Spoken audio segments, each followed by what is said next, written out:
Welcome back to the Senior Hour. I'm Barbara Cochran with my co-host, Dr. Jean Dorio, on your hometown station, AM 1220 KHTS.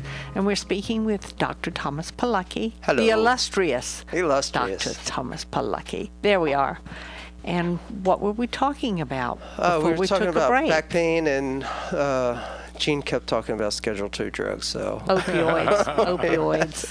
The influence. Under the influence. Yeah. So it's a real problem. You have something like chronic back pain or even acute back pain, and you go in to see your medical doctor because you were raised to believe that they're the real doctor, that this is the person that you go to for any health concern that is warrants professional attention. And before you know it, you say a couple of words, they've already got the pad out there writing the prescription. That's right. And unfortunately, when it comes to pain, the big guns are the opiates right now, and they are a real problem, a real serious problem. I don't have the hard numbers on this, but accidental addiction is a real issue. Like going in, not someone who's looking for a high, not someone who's looking for, I'm gonna doctor shop and get my party on this weekend. These are people who have legitimate health problems, right, go for medical attention, and wind up addicted to something like heroin.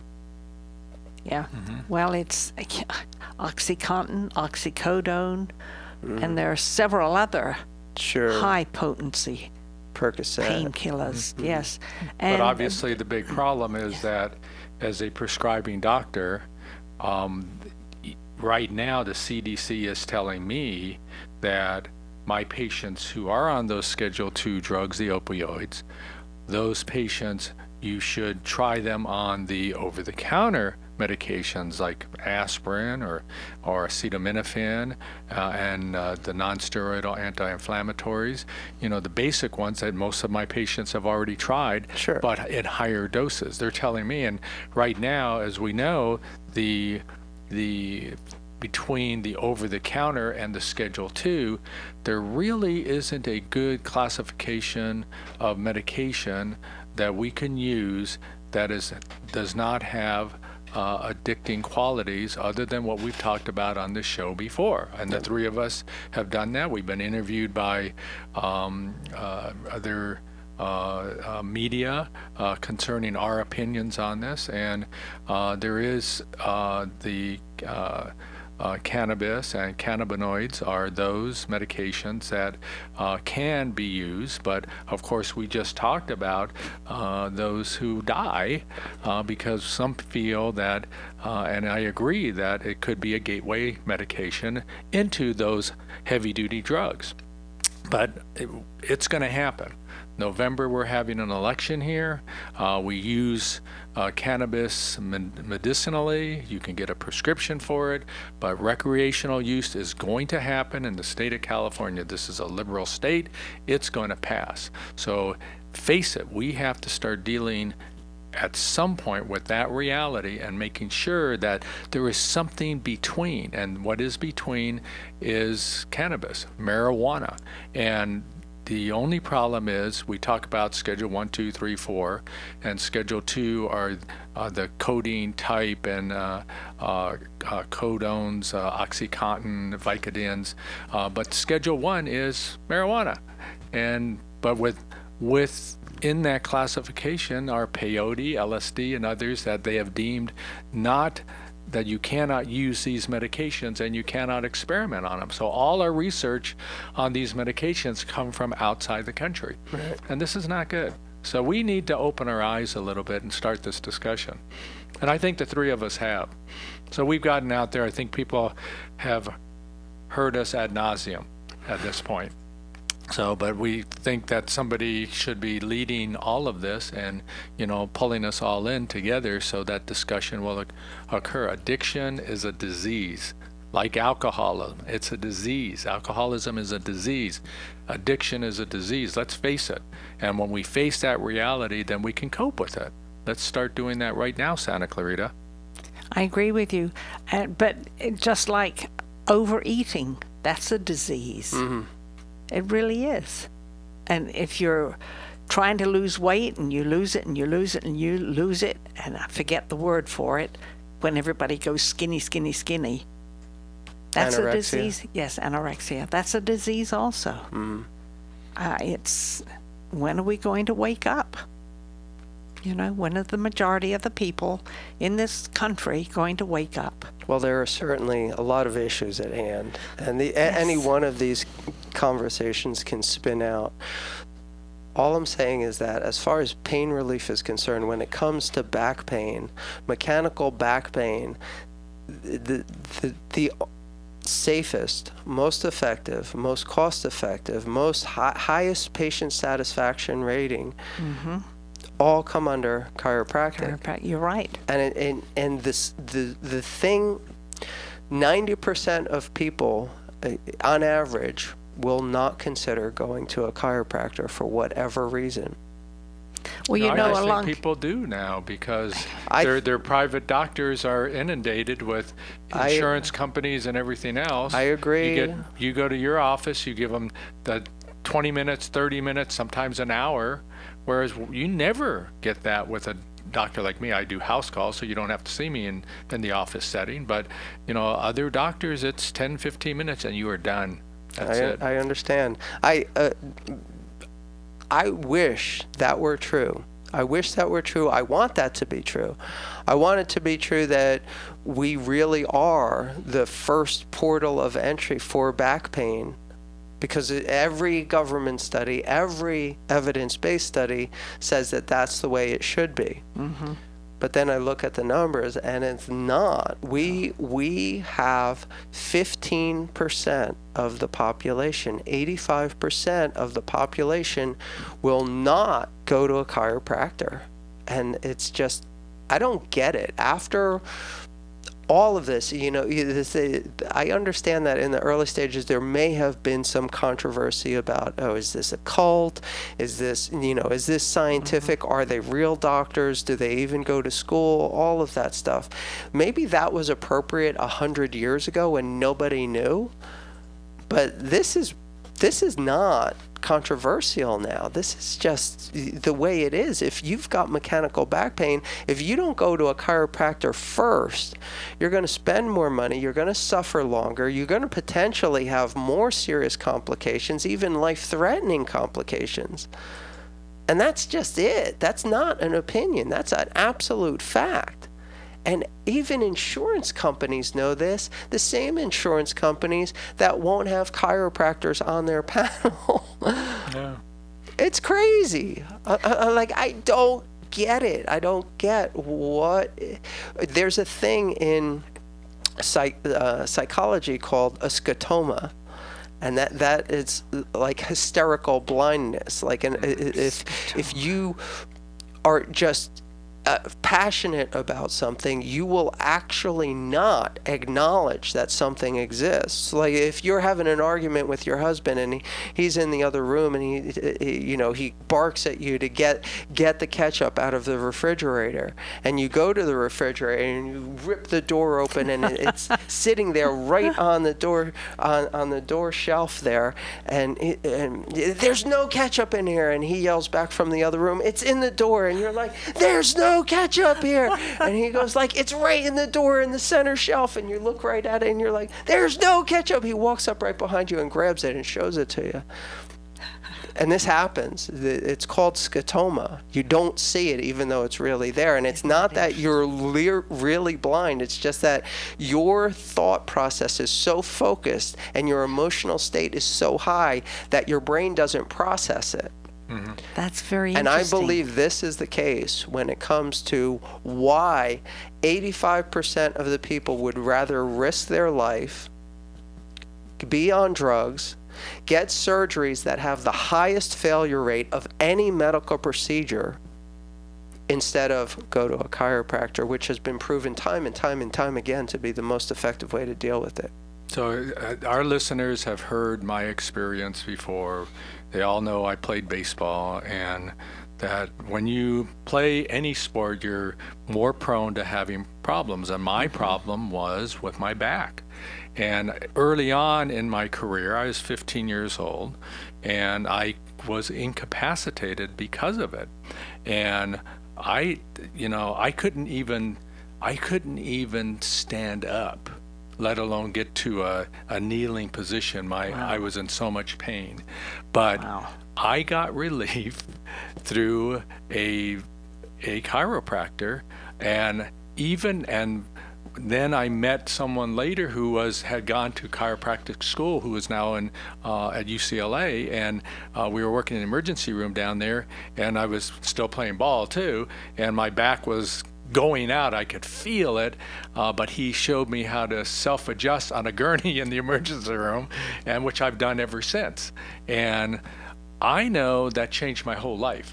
I mean, I would go from not being able to even stand up to walking and getting on the baseball field the next day.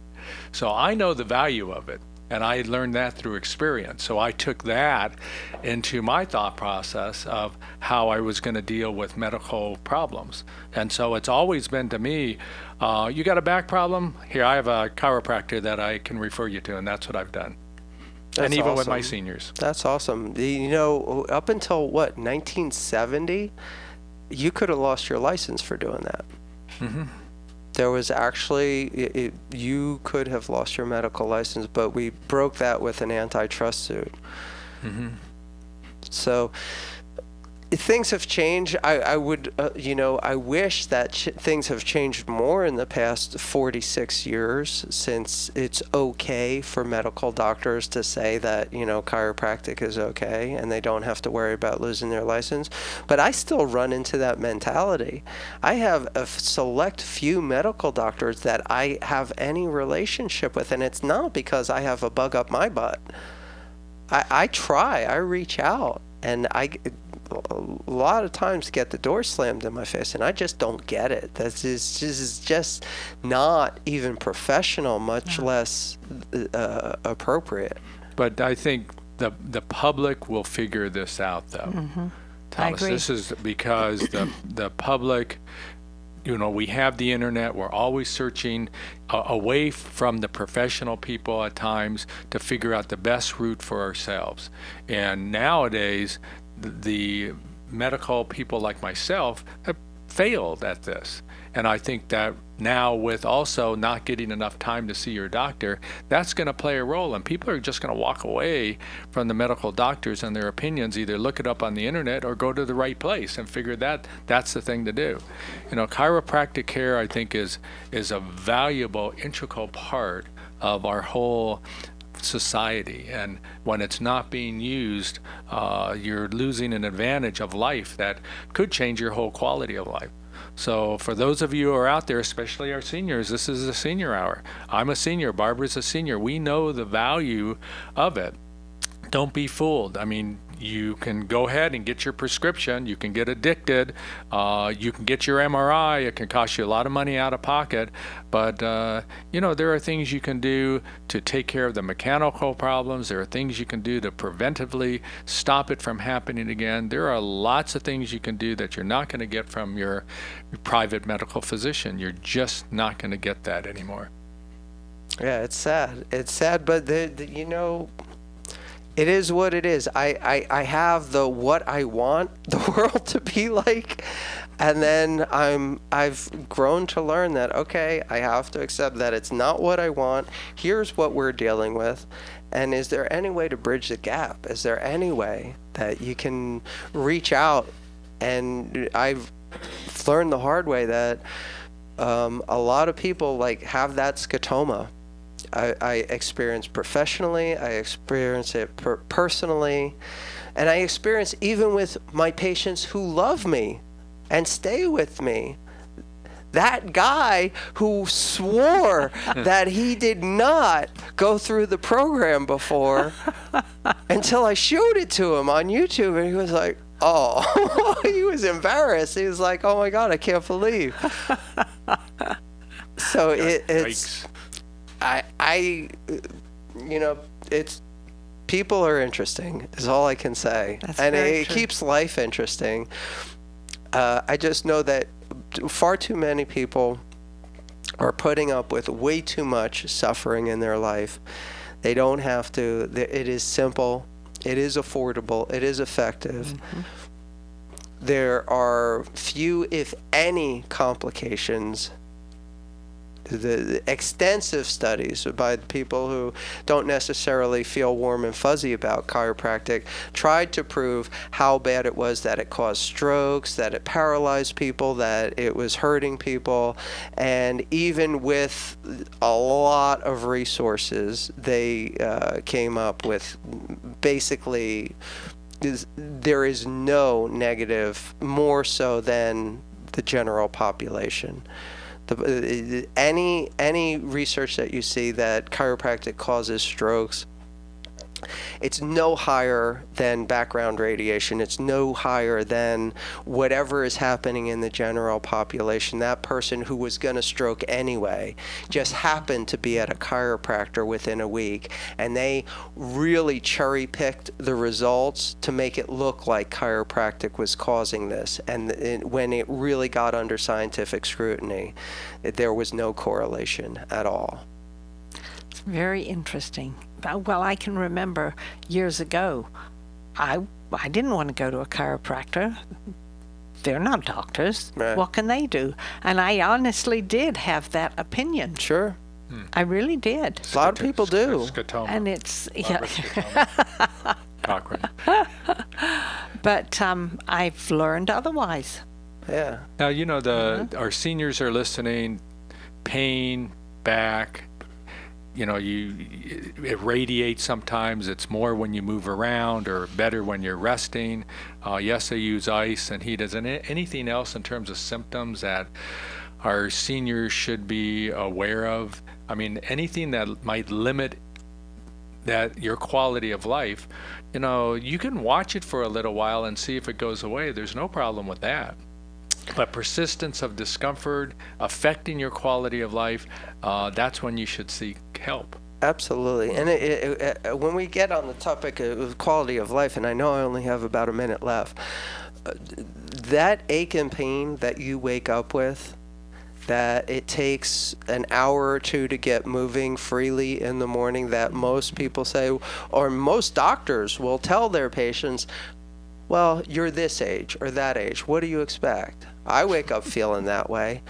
That is actually a big red flag. That is not okay. That is not part of normal aging. That is not part of the way that you should have your life. And in fact, that shows that not only are you in unnecessary chronic pain syndrome, you are also totally depleting cortisol from your body, which is kind of important. It's a natural anti-inflammatory, because when you wake up in the morning, you have the highest level that you're going to have all day. And if you're waking up in pain and stiff and sore, and it takes mechanical movement to break it out over the course of the first half hour, 45 minutes, or hour of your day, you're starting off with zero cortisol reserve to make it through the rest of the day. And I know that's kind of a complex idea out there. What is cortisol? What does it all mean? It is the master hormone that essentially runs every other system in your body, and you're wiping it out because you have been taught to believe that it's okay to wake up stiff and sore every morning, which is absolutely not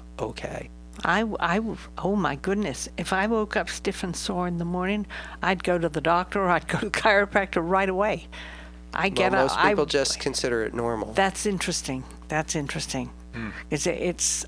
I always look forward to waking up. Me too. I mean, I love it. I don't literally crawl out of bed. No, I don't either. Sometimes I have to, because I have to maneuver the cat around. But anyway, we have to take a break, don't we?